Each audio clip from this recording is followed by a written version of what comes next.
So welcome. So today we will see how to create a group in Power BI. So first of all, you have to see I will show you my workspace where I have created my groups, like my dashboards, reports and all things.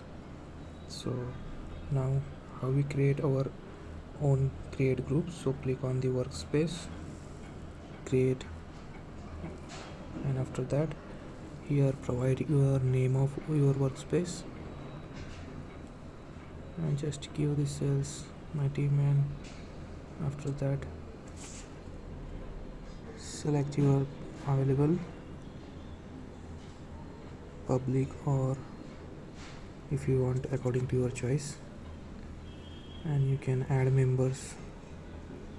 I can add my friend here and I provide her name here. So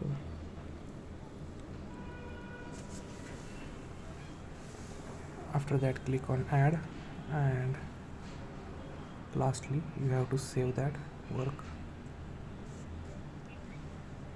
Yeah, here we can create our own workspace. Yeah, my team, and this is the way you can create your own group and add the people to this group. Thank you.